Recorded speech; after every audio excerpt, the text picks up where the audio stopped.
You're listening ad-free on Amazon Music.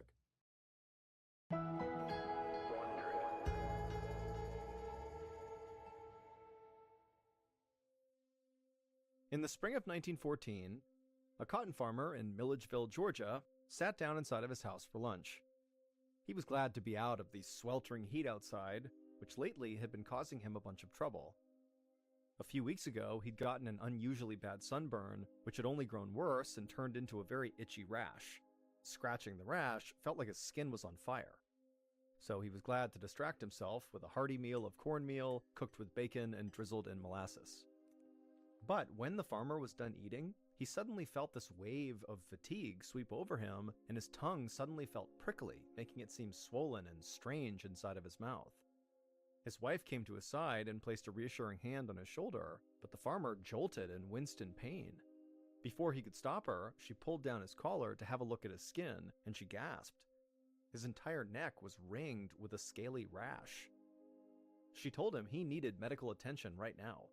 The doctor might put him in the hospital, and then who would take care of the farm? But his wife insisted. She promised she could handle things at the farm while he was gone. The farmer nodded. He knew she was right.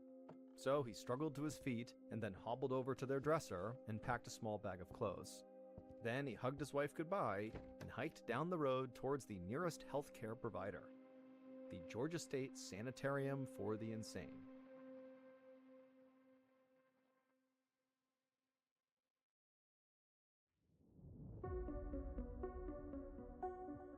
From Ballen Studios and Wondery, I'm MrBallen, and this is MrBallen's Medical Mysteries, where every week we will explore a new, baffling mystery originating from the one place we all can't escape, our own bodies. If you like today's story, please go to the Follow Button's college graduation, and right when they're about to receive their diploma, stand up and make a scene where you scream out that they cheated on all of their exams.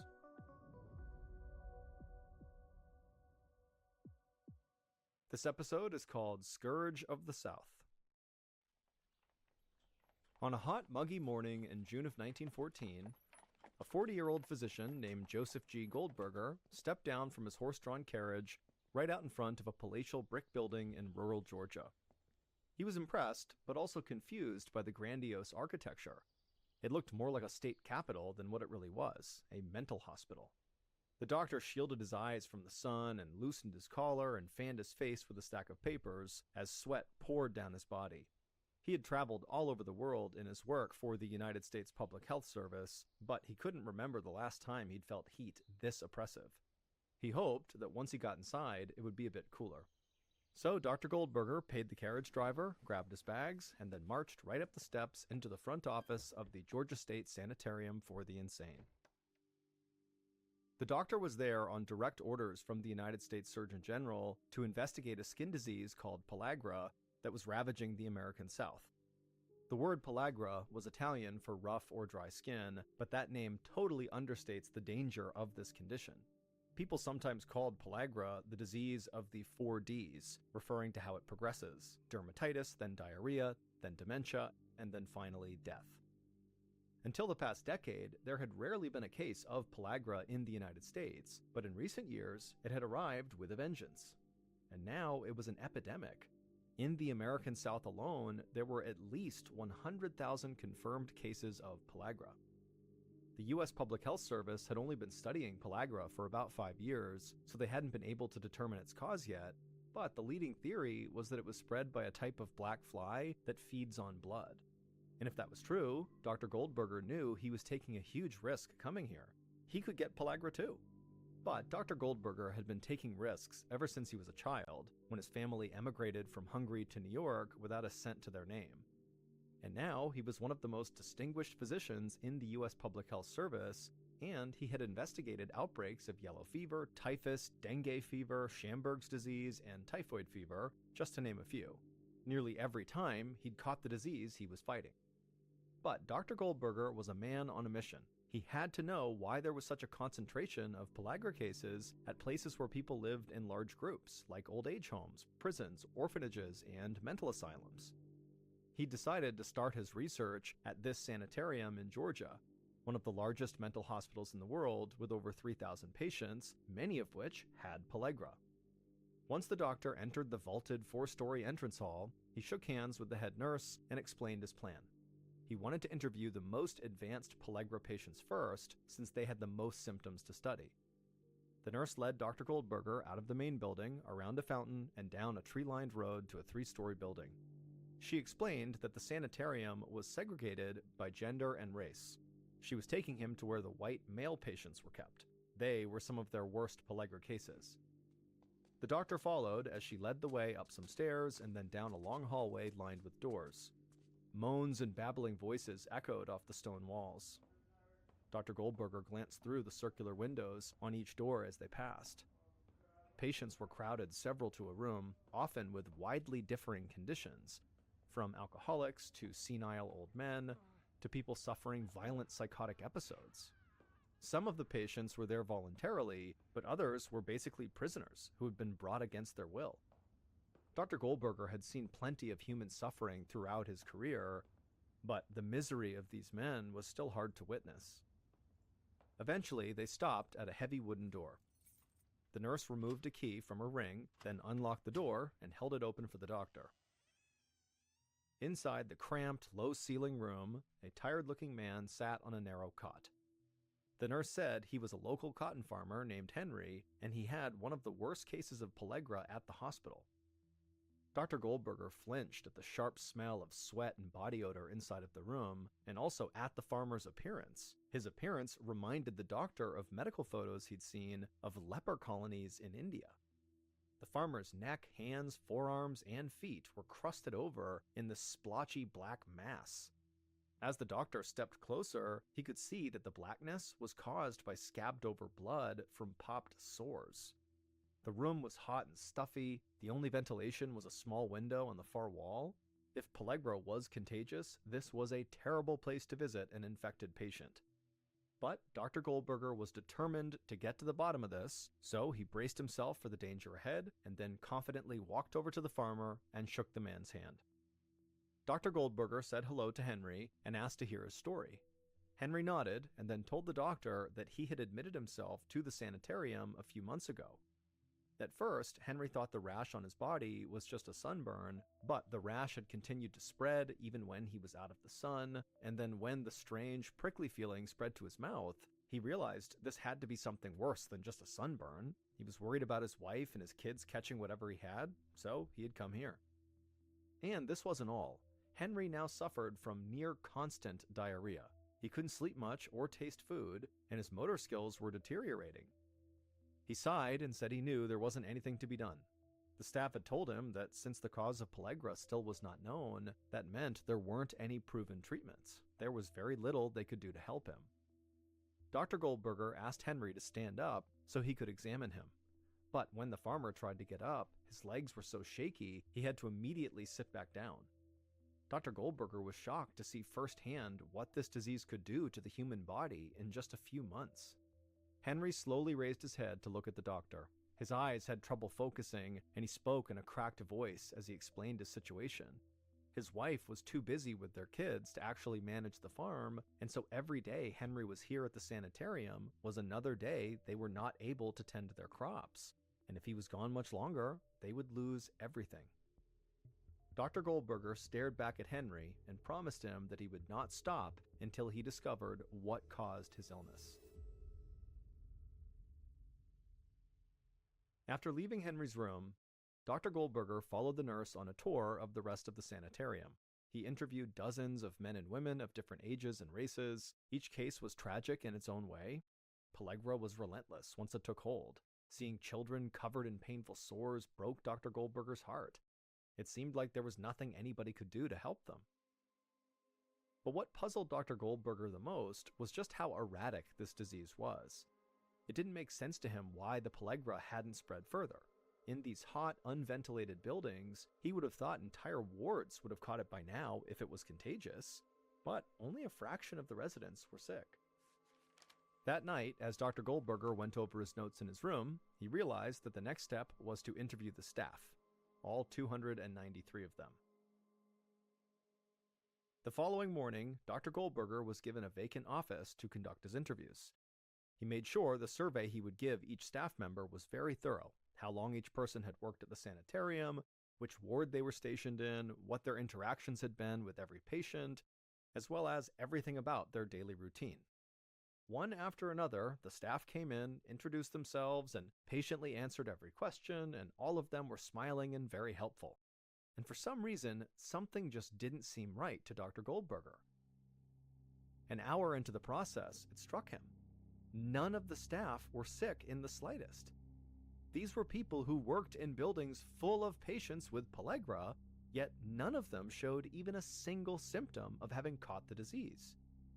This made Dr. Goldberger wonder, was pellagra really contagious?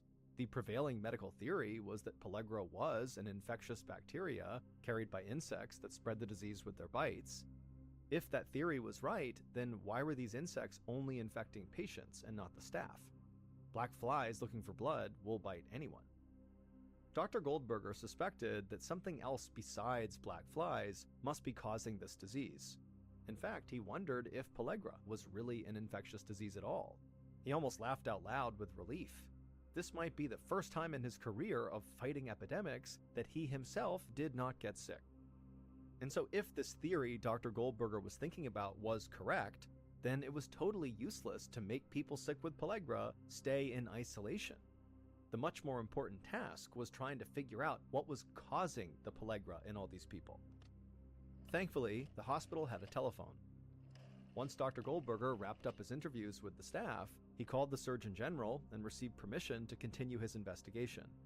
Dr. Goldberger wanted to inspect another hotbed of pellagra outbreaks, this time at an orphanage in Jackson, Mississippi. And as Dr. Goldberger headed to his room to pack, one of the nurses pulled him aside. She said she had bad news.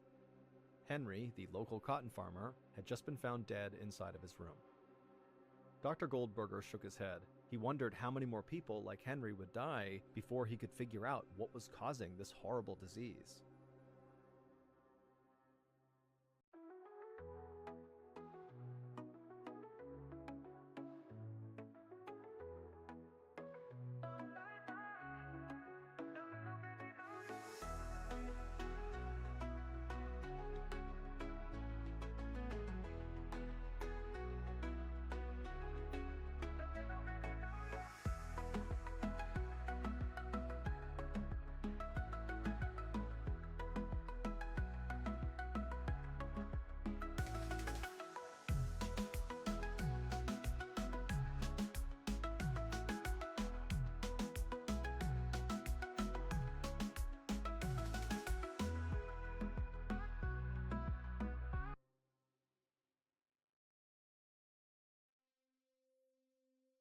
Two days later, Dr. Goldberger hurried toward the entrance of the Methodist Orphan Asylum in Jackson, Mississippi, hoping to get out of the blinding sun.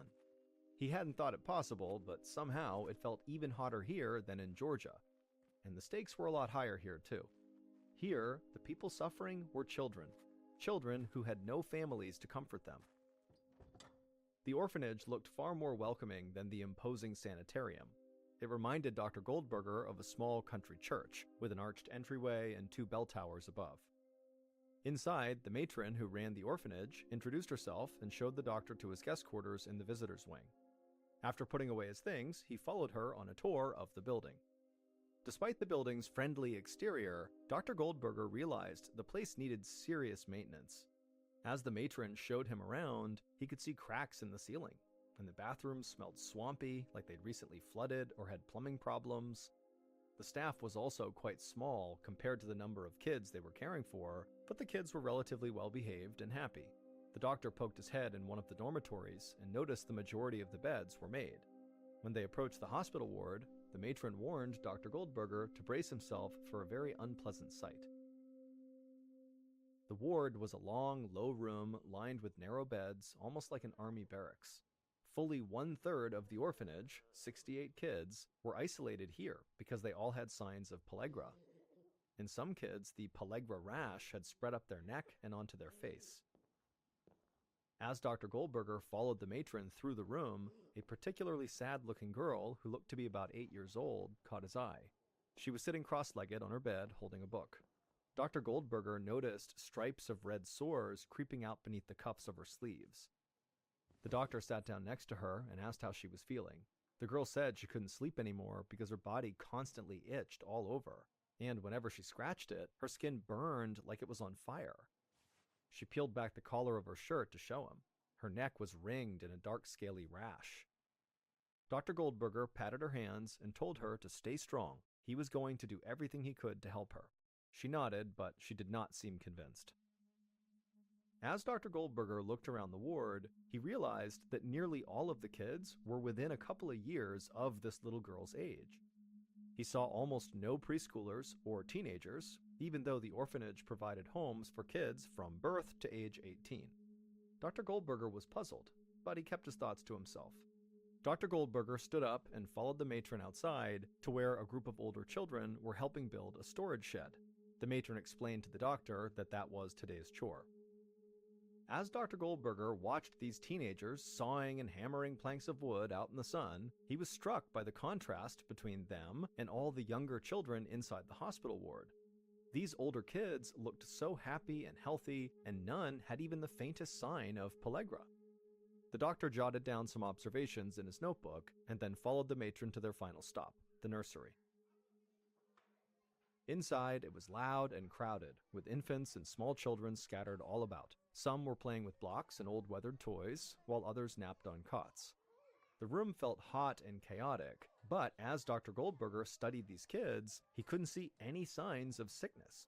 They were just maybe a bit dirty, like you'd expect active kids to be, and so it comforted Dr. Goldberger to see some signs of normalcy here. After dinner, the doctor stayed up for a while organizing his research. He was beginning to see strange patterns in who got pellagra and who didn't. At the sanitarium in Georgia, pellagra had struck people from every age group, from grandparents to young kids. But here, at this orphanage, all the pellagra patients were the same age group, between 6 and 12. This was new. He'd never encountered a disease before that only affected people of certain ages. Dr. Goldberger now felt confident pellagra was not spread by black flies, but he had a new riddle to solve. Why would infants and older kids not get pellagra while the kids in the middle of those two groups were getting so sick? Dr. Goldberger laid in bed, thinking in circles and listening to the drone of cicadas outside. But he couldn't sleep. He just couldn't get those faces of the kids in the sick ward out of his mind. The next morning, Dr. Goldberger woke up early, gathered his notes, and called a meeting with the matron. He wanted to know every detail of how the kids at the orphanage were cared for, from daily activities to sleeping arrangements to meals.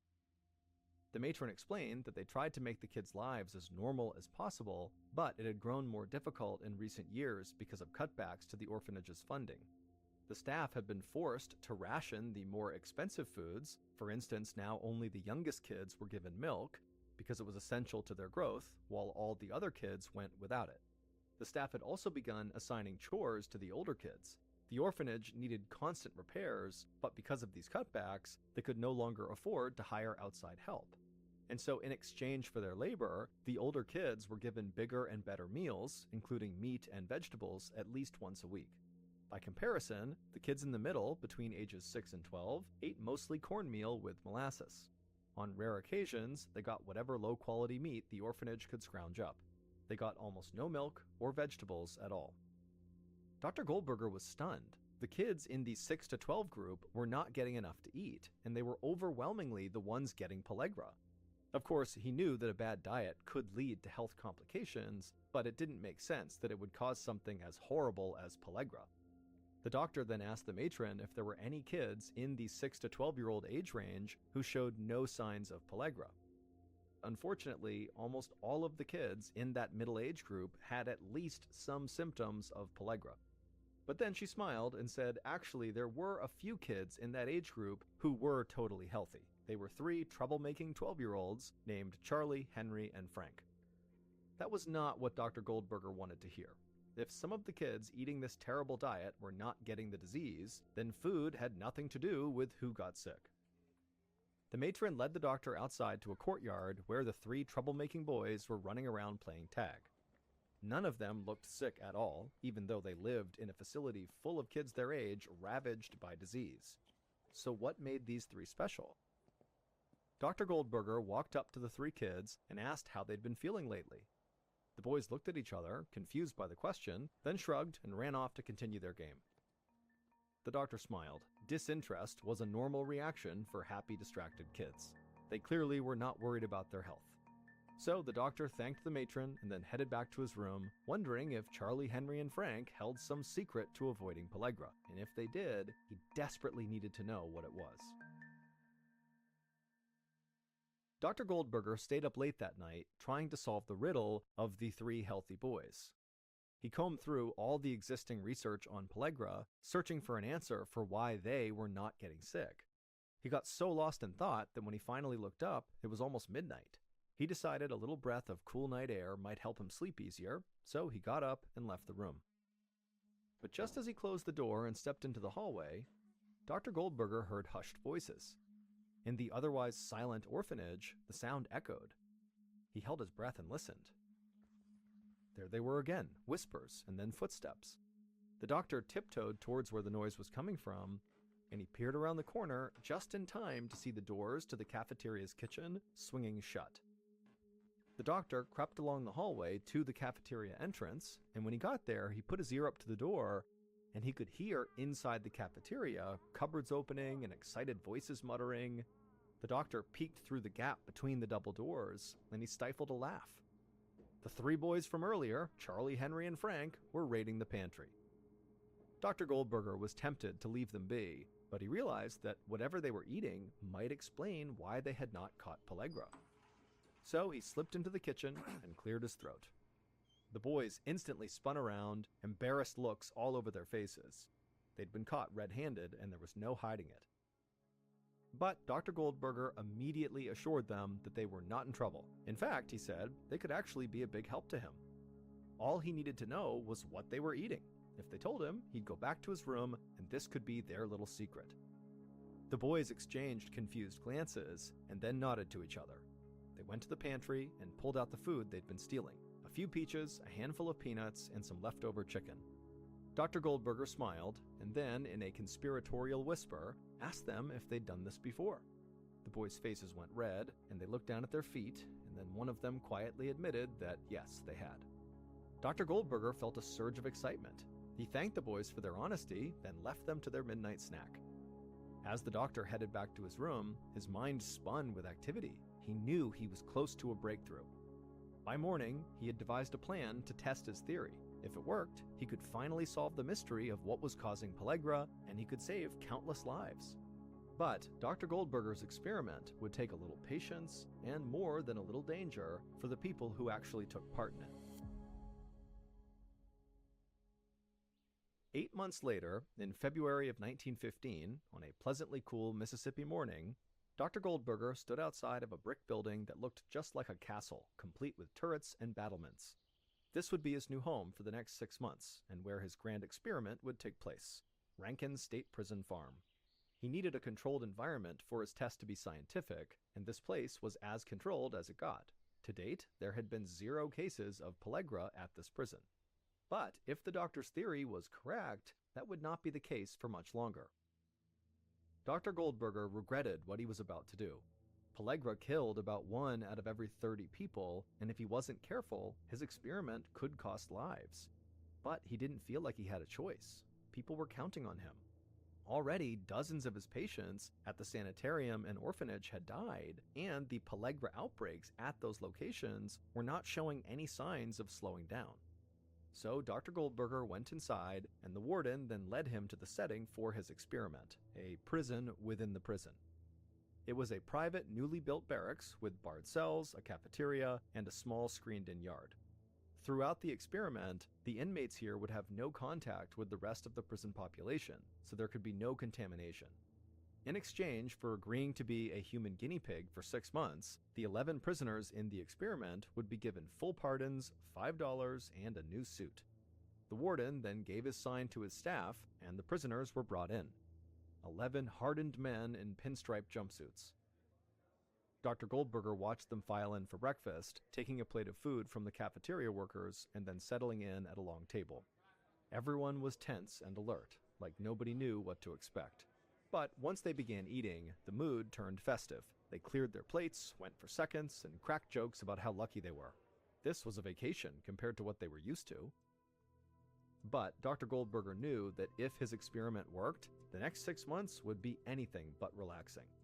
Because if his suspicions were correct, then these men would contract pellagra and all the horrible suffering that came with it. Almost 6 months later, Dr. Goldberger woke early in his room at the prison and pulled out his calendar. It was the second week of September. The experiment's deadline was approaching fast, and he wasn't getting the results he had hoped for. In 6 weeks, all the funding for this would end, the barracks would be dismantled, and the prisoners would walk free.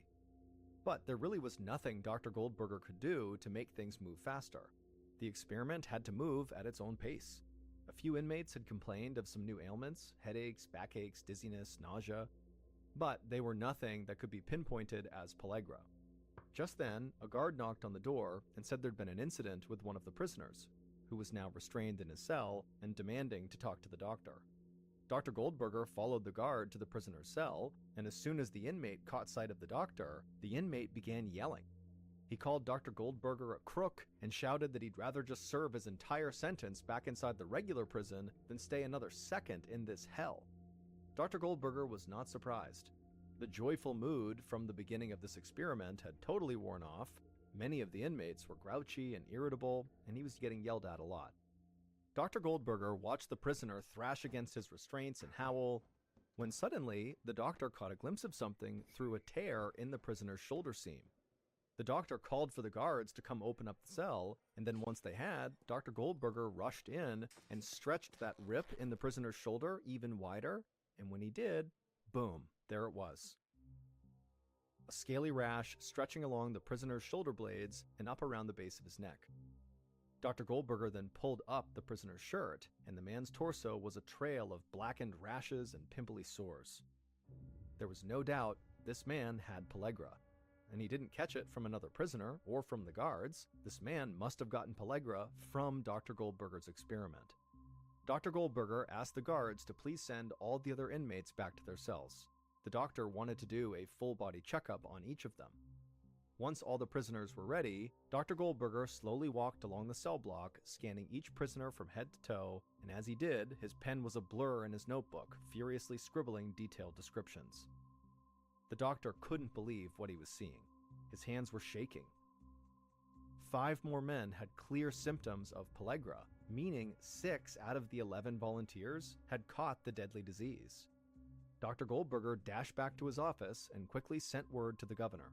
His experiment had worked. Now it was time to tell the world. What Dr. Goldberger had discovered was shockingly simple. Pellagra was not caused by black flies transmitting a virus or bacteria, and pellagra was not contagious. Pellagra was caused by food. Specifically, it was caused by the traditional American Southern diet in poor households: salt pork, molasses, and cornmeal. If that was all somebody ate, it was highly likely they would get pellagra. And people who supplemented this traditional Southern diet with things like milk and vegetables and fresh meat would not get pellagra. Once these results were published, there were mixed reactions from the scientific community. Some wanted to nominate Dr. Goldberger for a Nobel Prize, but just as many doubted the experiment's results, in particular doctors and officials who lived in the American South. They felt like this northern doctor was criticizing their entire way of life. Dr. Goldberger was frustrated that people were questioning his discovery. After all, he had proven it with the experiment he ran at the prison. The prisoners who had volunteered to be a part of it had followed a strict diet of biscuits, gravy, cornbread, grits, rice, syrup, collard greens, and yams. They could eat as much of these foods as they wanted, but no other types of food. And this diet is what caused half of the prisoners to develop pellagra, just like the residents of the Georgia State Sanitarium for the Insane and the children between the ages of 6 and 12 at the orphanage. They all got pellagra from their diet. Still, while Dr. Goldberger had proven that a better, more varied diet was enough to prevent pellagra, he had not actually figured out why that was. It would take another 20 years until scientists actually proved what caused pellagra. It is caused from a deficiency of vitamin B3, also known as niacin. The traditional post-Civil War Southern diet of dried meat, molasses, and cornmeal severely lacked this nutrient, which is why the region was hit so much harder than other areas in America. But once people started adding niacin back into their diet, mostly in the form of enriched flour, the disease no longer manifested, and almost everyone already suffering from it recovered. All told, over 100,000 people died of pellagra between 1900 and 1940 until it disappeared with the identification of niacin. Sadly, Dr. Goldberger died before this discovery of an unrelated and extremely rare form of cancer. However, Dr. Goldberger will always be remembered because he was the one who cracked the riddle of pellagra and saved tens of thousands of lives. The coast of Aberdeen, Scotland, and you cruise eastward, after about 7 hours, depending on your speed and the weather, you would come across this massive man-made structure jutting up out of the ocean. It looks like a cross between a construction site and a corporate office building sitting on top of 100-foot-tall metal stilts. It's called MrBallen, and it is an offshore oil rig, and it will remain in place until all the oil has been sucked up in that area. The people who work, often for weeks or months at a time, on rigs like MrBallen are known as roughnecks, and they have one of, if not the most dangerous job in the world. All exterior surfaces on these offshore rigs are always slick, either with water or oil, and so there is a constant risk of falling, sometimes hundreds of feet. If you're up on a higher platform, you could fall to a lower platform, which could be fatal, or you could fall clean off the rig all the way to the ocean 100 plus feet below.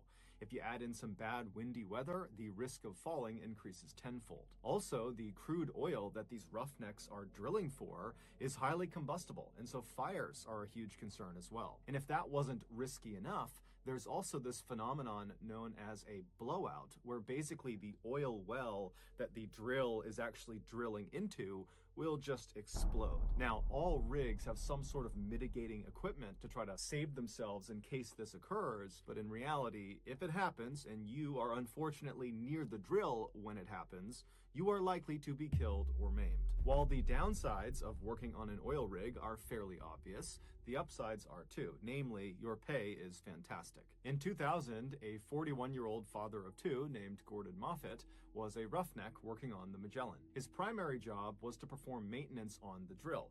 Now, these offshore rigs work great most of the time, but they do have a habit of breaking down fairly often. And for a drilling company, anytime they are not sucking out crude oil, they're losing money. And so it was just a known thing when you worked on one of these rigs that as soon as there is an issue that causes the drill to stop working, it must be fixed immediately, whether it's day, night, horrible weather, good weather, it didn't matter, it had to be fixed right away. And so on the night of October 9th that year, Gordon had just gotten back to his quarters to end the day when he got a call on his radio that he was actually needed to come back out to fix a problem that had stopped the drill. Now, Gordon was a seasoned roughneck, and he had grown quite accustomed to these late night calls to go out and fix things, and so he wasn't annoyed. He just put his stuff back on, turned around, and he headed out the door. When Gordon got to the main deck, which is this wide open metal platform right in the middle of the rig where the drill actually passes down through it on its way to the ocean, when he got to the main deck, he was met by some of his coworkers who told him where he would need to go. The cabling that needed fixing was located right below the main deck. However, it was not accessible from the main deck. In order for Gordon to get to it, he would need to go down to the next lowest platform from the main deck. Basically, he would need to hop in an elevator and go down one floor. And from this lower deck, the crew on the main deck would lower down a harness attached to a long wire. They would feed it down through this hole in the main deck platform called a mouse hole. It was about 10 inches across, and they would feed it down, and he would grab the harness, he would put it on, and then he would signal up to the main deck crew, who could literally see him through this mouse hole.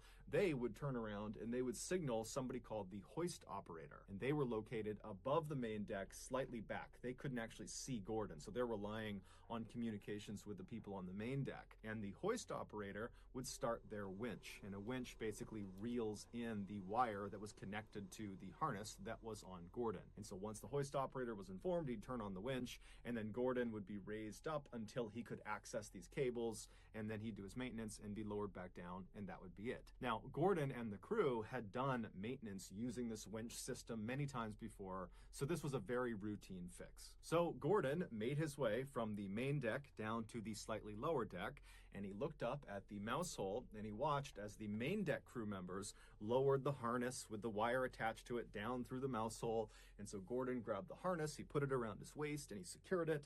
And after he was sure it was on correctly, he signaled up to the crew on the main deck that he was ready to start, and they in turn turned around. They flagged the hoist operator, who started the winch. And so very slowly, Gordon was lifted off the platform he was standing on, and he was brought up after several minutes, all the way up about 10 feet to access these cables. And as soon as he was parallel with them, he waved to the main deck crew, who were not far from him at this point, and he said, "I'm good." And so they turned around, they told the hoist operator, who stopped the winch. And so Gordon got his tools out and he began working on these cables, and the whole time he's trying to stay in one place because the wind is whipping through and he's kind of dangling and swinging around. And then eventually he finishes the repair, the cables are good, and so he signals the crew on the main deck through the mouse hole that he was good to go. "You can lower me back down now." And so the main deck crew, they turn, they wave to the hoist operator to go ahead and lower Gordon, and the hoist operator, he gives the thumbs up and he starts the winch. However, the hoist operator accidentally forgot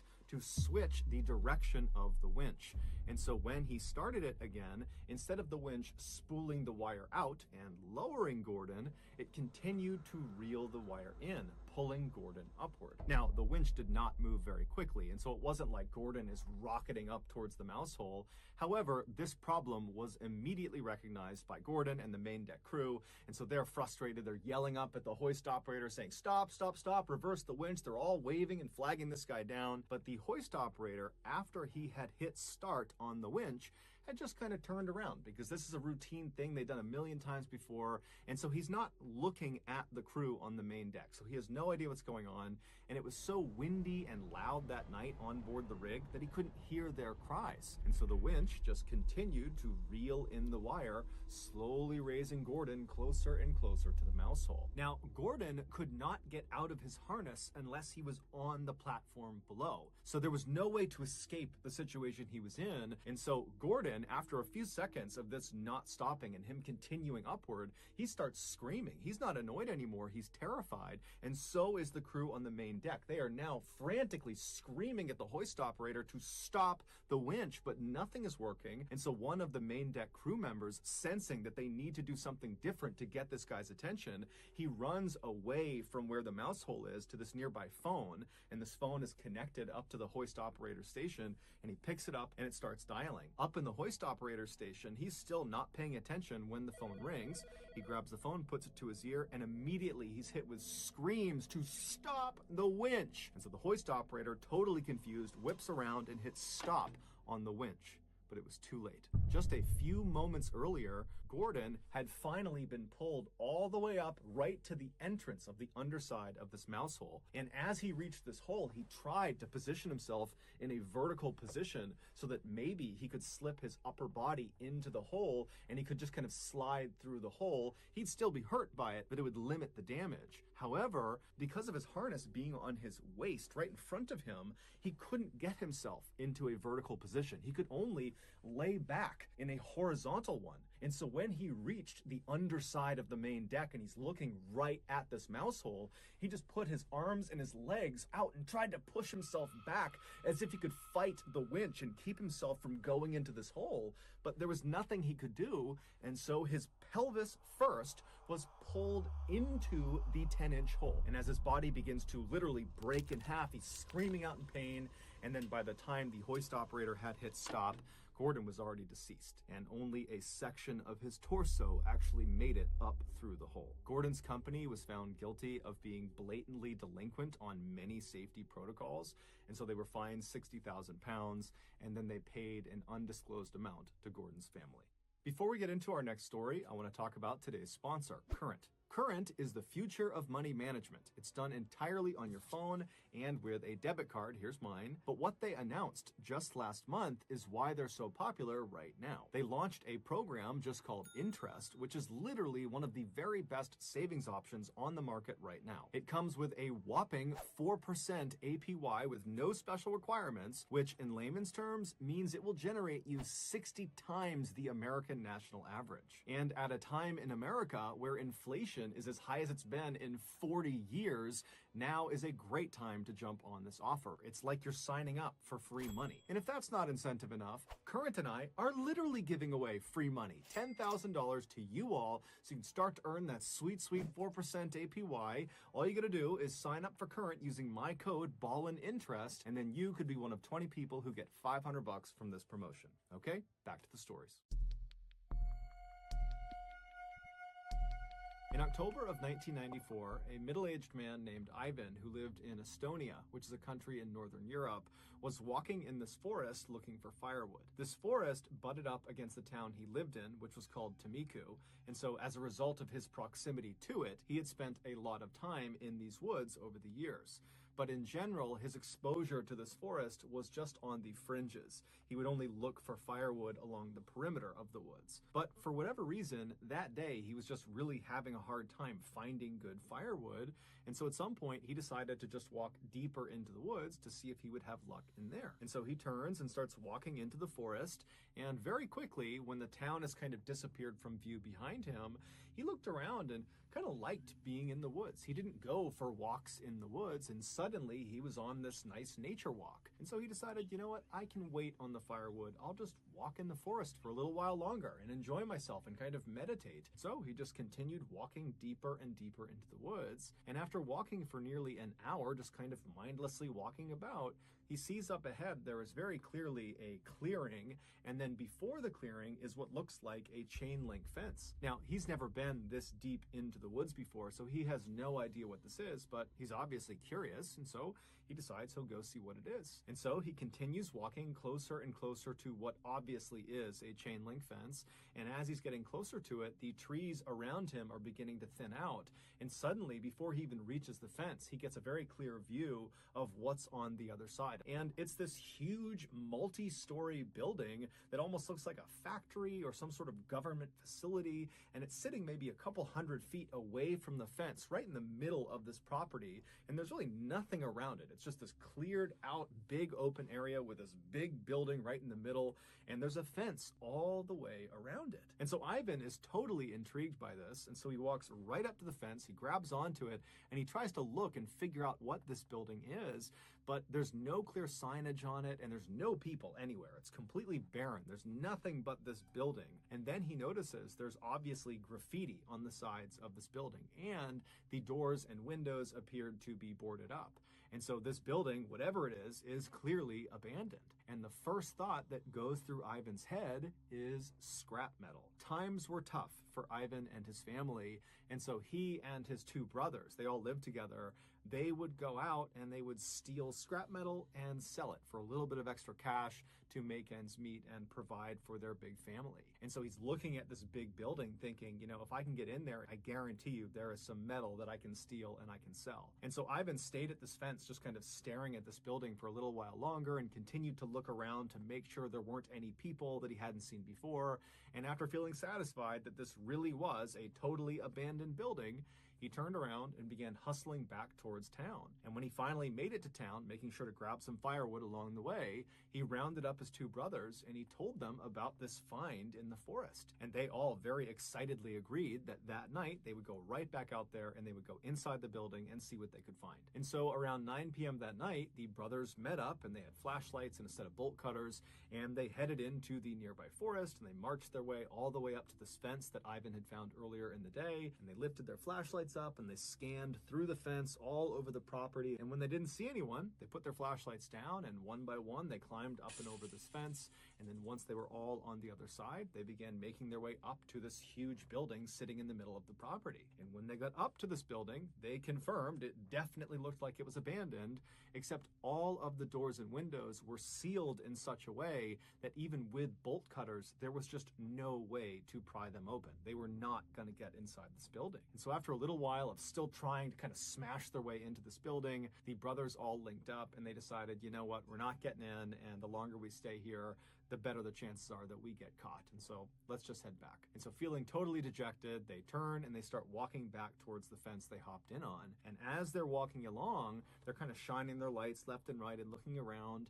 And off to the far right side of the property, there is this small shack that they had not noticed on their way in. And so the brothers look at each other and they're like, hey, you know, we're already on this side of the fence. We might as well go check it out and see what's inside of it. Maybe there's scrap metal in there. And so the brothers turn and start making their way over to the shed.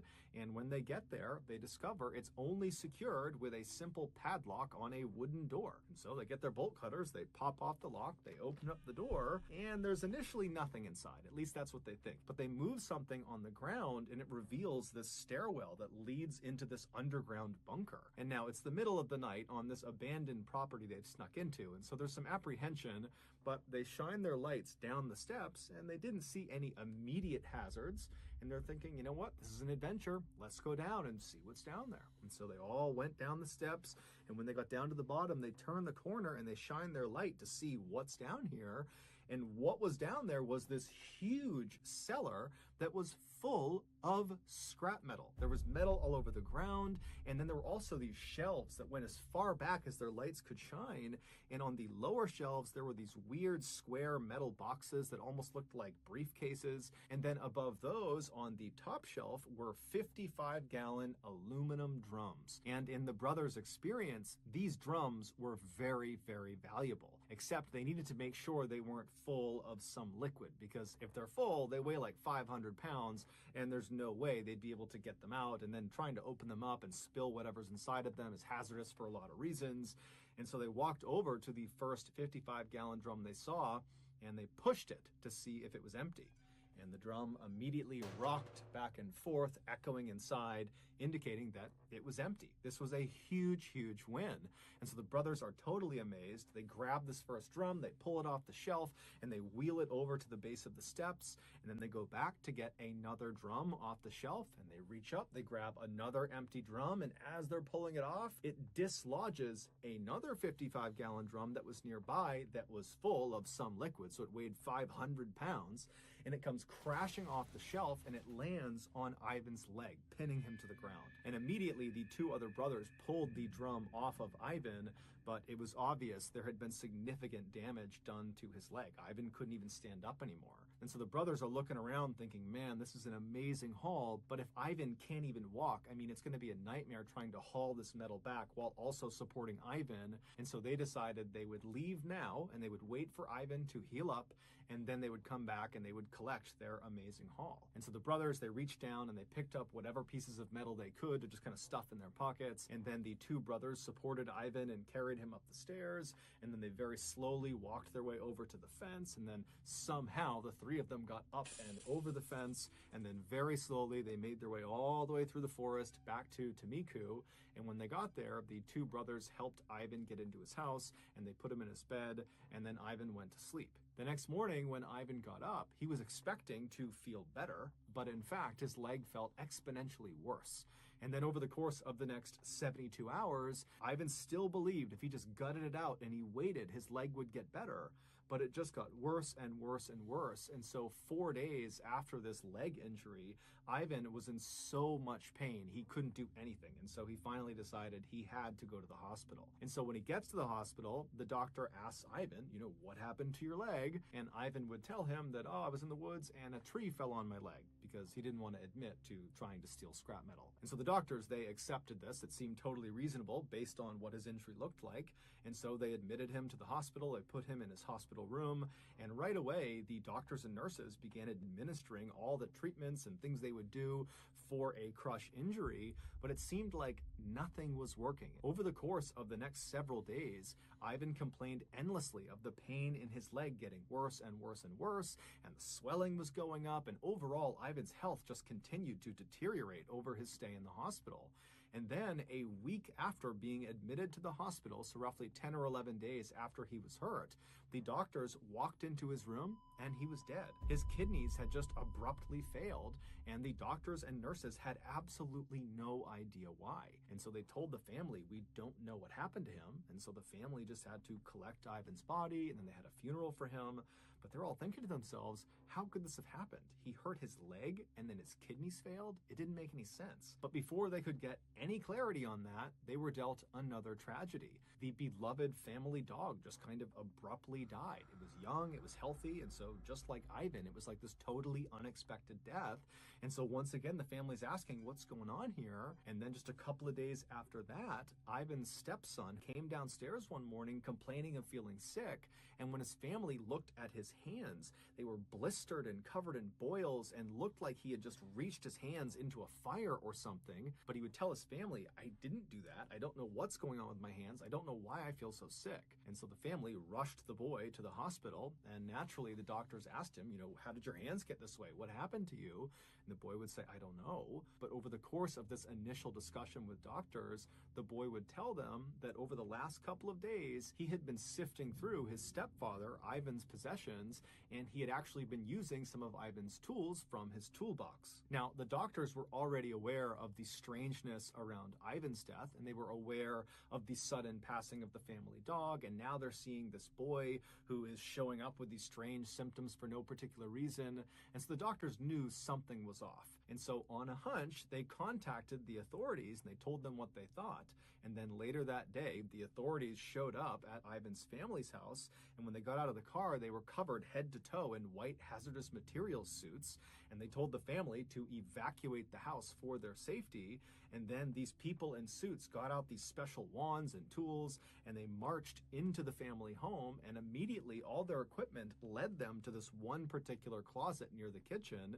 And when they opened it up, in the closet was Ivan's toolbox, the same one the boy had been handling over the past couple of days. And when they opened that up, they found there were lots of normal tools you would expect inside of a toolbox, and they discovered one strange piece of scrap metal. It was the only piece of scrap metal that Ivan had grabbed off the floor of that cellar and tucked in his pocket before he and his brothers had left. And then after Ivan had passed away, his stepson had been going through his things, and he had discovered this piece of scrap metal, and for whatever reason, he had transferred it from the jacket to Ivan's toolbox. What Ivan and his family didn't know was that that piece of metal was extremely dangerous, because it came not from some abandoned building on some abandoned property in the middle of the forest. It came from an abandoned nuclear waste storage facility. That is what Ivan and his brothers had snuck onto. But because Ivan and his brothers had hopped over that side fence, they didn't see any of the warning signs that are posted on the front of the front gates telling people to stay back. Inside that cellar that the brothers were in, those small metal briefcase-looking things on the lower shelves were shields for radiation. Inside of each of them was radioactive metal. And when that full 55-gallon drum came crashing off the shelf and smashed into Ivan's leg, his leg was not the only thing it smashed into. It smashed into one of those metal briefcases and broke it open, sending the radioactive metal inside of it flying out, and it landed right next to Ivan on the ground. And so when the brothers scrambled to pick up whatever loose scrap metal there was on the ground, Ivan unfortunately grabbed one piece, and it was the radioactive one. By the time Ivan finally got back to his house, he was actually already dead. He just didn't know it yet. That piece of metal had been inside of his jacket pocket, and it had been pressed against his body long enough that he had been dealt a fatal dose of radiation. There was nothing anybody could have done, even if they knew what had happened to him. As for the dog, it used to sleep on Ivan's jacket, and it did so when this piece of scrap metal was inside of it, and so it too died died of radiation poisoning. As for Ivan's stepson, the reason his hands had been so badly burned and why he had become so sick, that was just from his brief exchange of touching the piece of scrap metal and then putting it in Ivan's toolbox. That alone had done that much damage to him. When the doctors considered the strangeness of Ivan's death, the dog's death, and now this boy's symptoms, they did suspect radiation poisoning, and so that was how the authorities were able to get to their house and very quickly locate that toolbox. Amazingly, Ivan's stepson and the rest of Ivan's family, including his two brothers, would make full recoveries. However, several months after this event and after authorities had come in and said their house was clear of radiation, the grandmother would suddenly die, totally unexpectedly. She was healthy, nothing was wrong with her, and so even though it was not officially cited as having been caused by radiation, many people believe it's from the exposure she had to this piece of scrap metal. In 2017, 71-year-old Bernard Gore was a retiree living in Tasmania, which is an island state of Australia. In January of that year, he and his wife of 50 years, Angela, decided to go visit their daughter who lived in Sydney, Australia. Now, they made this trip with some regularity, and they developed a sort of routine for every time they visited. They would land in Sydney, and then the first day they would spend it entirely with their daughter at her house. And then the next day, Angela would get up early and she would head out into town and do some shopping on her own. And then sometime in the afternoon, Bernard would head out and he would meet up with her for lunch at a very popular spot. It was called the Westfield Center Mall, and they had an amazing food court. So on January 5th of that year, Bernard and Angela, they land in Sydney, and like they always did, they went straight to their daughter's house and they spent the day with her. And then early the next morning, Angela got up and she headed out to do her shopping. And before she left, she confirmed with her husband that they would meet up for lunch at Westfield Center Mall. Now, as it happened that day, Angela actually chose to do her shopping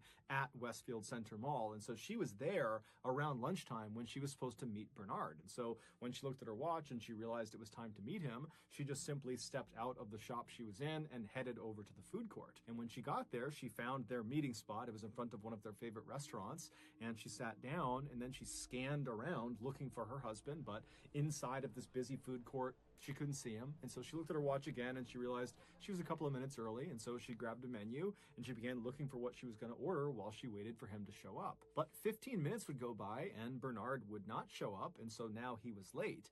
And so Angela, at this point, she pulls her phone out and she tries calling her husband, but he didn't answer. However, that was kind of common for Bernard, so not necessarily a red flag. Angela would continue to try calling her husband for the next several minutes, and each time he would not answer.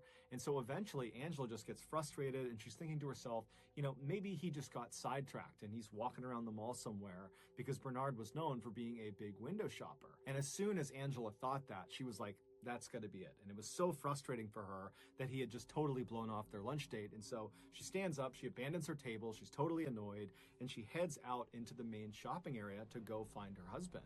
And so she's walking along, looking in each of the windows, expecting to see her husband. And at the same time, she's looking over her shoulder back towards the food court to see if maybe Bernard had shown up. But after 30 minutes of wandering around kind of right near the food court and not seeing him anywhere, Angela thinks to herself, you know what? I bet he thought we were supposed to meet at our daughter's house first. And so he probably hasn't even left the house yet. I bet he's just there waiting for me. And so Angela, when she realizes this, she stops looking for him in the mall. She turns around and she begins walking towards the mall exit.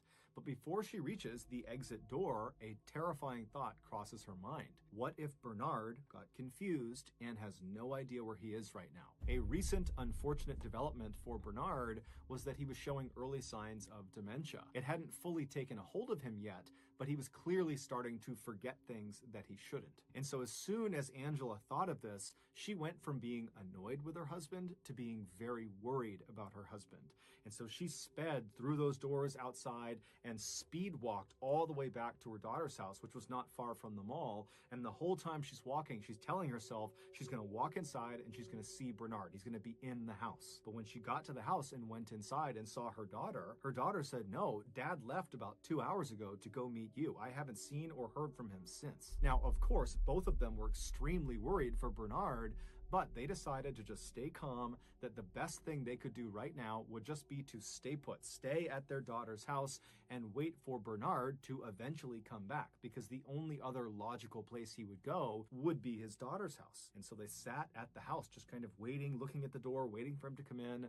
But he didn't, and by 8 p.m., 6 hours after anybody had last seen Bernard, he still had not shown up. They couldn't get in touch with him, and so Angela called the police and reported him missing. Immediately, the police contacted the Westfield Center Mall security team and said, hey, we're looking for this guy, and they went right down to the food court where Bernard and Angela had said they were going to meet, and the mall security team walked all around, and they walked into all the nearby shops and kind of scanned the immediate vicinity near their meeting spot, but they reported back to police that there was no sign of Bernard. And they would also tell police that after reviewing their camera footage, and this mall had hundreds of cameras covering every angle, inside and out, everything is covered. They would tell police, after reviewing the footage, we didn't see Bernard enter or exit the mall at any point today. He was not here. And so the police, they take this information and they go back to Angela that night and they say, hey, look, we talked to the mall, and based on their security footage, they have no record of Bernard ever being in the mall. Do you have any idea where he could have gone? And Angela would say, no, the only places would have been the mall or maybe at our daughter's house. This is also when Angela explained to police that her husband had early signs of dementia, and so it was possible that he might have just gotten confused and he could be out on the street somewhere. But she assured the police that her husband, whenever this happened, whenever he got confused, he would just sit down and he would try to ask for help from anybody passing by, or he would just sit where he was and he would wait for his family to come find him. And so with this knowledge, the police went back out and they widened their search and they began looking in all the areas that were within walking distance of the Westfield Center Mall. At the same time, Angela and her daughter began trying to retrace Bernard's footsteps from the daughter's home in the direction of the Westfield Center Mall to see if maybe there was something obvious along the route that might have sidetracked him and kind of led him astray, and that maybe he'd be somewhere else in those directions. But as they were walking around, there really was nothing that stood out to them. And then eventually it just got too dark out and they had to just turn it in and go back to their house and hope that the next morning when they got up, the police would have found Bernard and that he was okay. But the next morning when they got up, the police had not found Bernard. There was no sign of him. There was no clues, nothing. And unfortunately, over the next several weeks, there was no sign of Bernard. Nobody knew what happened to him. On January 27th, so 3 weeks after Bernard had gone missing, a maintenance worker at the Westfield Center Mall was walking down the staff-only passageway. It was basically like this tunnel with no windows, all concrete. They kind of looped around the outside of the mall to help workers get to and from certain locations in the building.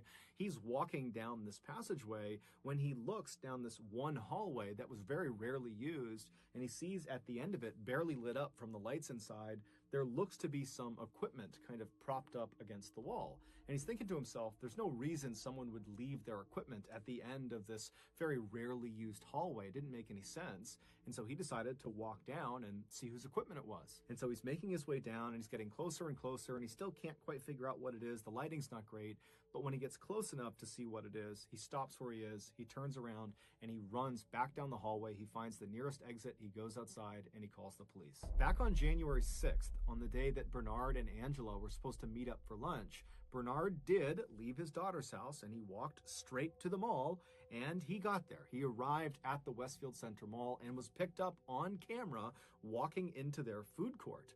But the staff at the mall who reviewed the footage for police, they only looked at a handful of cameras. There's hundreds of cameras. They only looked at a couple, and so they missed this crucial footage of Bernard.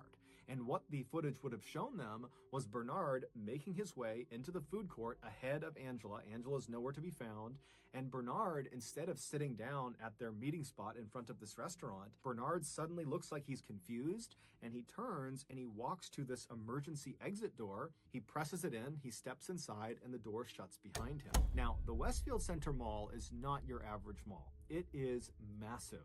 There are 6 floors to it, nearly 300 shops and restaurants, But what truly makes it massive is something that the public doesn't usually see. And that is, behind staff-only doors and emergency exit doors like the one Bernard had just gone through are nearly 8 miles of windowless concrete narrow stairwells and tunnels that loop all around the outside of the building. And once Bernard had gone through that emergency exit door and that door had shut and locked behind him, the only way for him to return to the food court and meet his wife would be if he completely exited the mall and looped all the way back around. But in order to exit the mall from where he just entered, he would need to go to a very specific exterior fire exit door that was several floors below him, and to get to it required following this very confusing signage on the walls. And so if you did it correctly, you would basically go down the hallway, find this particular stairwell, you'd go down a couple of levels, and then at some point, without really any signage, you would get to the appropriate floor and you'd go down the hallway into this maze of more hallways, and then finally you'd reach this kind of nondescript exit door, and that would be your exit. Finding your way from where Bernard entered all the way to the exit of the mall would be challenging for someone thinking clearly, and clearly Bernard was not. Bernard was confused and likely really didn't understand where he was or what he was doing or why he was there, and so he did not follow these directions. Instead, he just began wandering down the hallway, and he would have immediately passed the one stairwell that would have very circuitously brought him down but out of the building. He passed that stairwell and he just kept on walking, and eventually he walked into this staff-only area, which was even more confusing because there was no signs telling him where to go, and virtually every door he encountered would have been locked. And so as Bernard wandered through this concrete maze and got more and more mixed up and confused, he most likely began yelling out for help. But his sound could not have penetrated the walls, which means the only people who could have heard his cries would have been people inside the hallway with him. And unfortunately, this section of tunnels that Bernard had found himself in was rarely, if ever, used by any of the staff. And to make matters worse, the mall security guards were supposed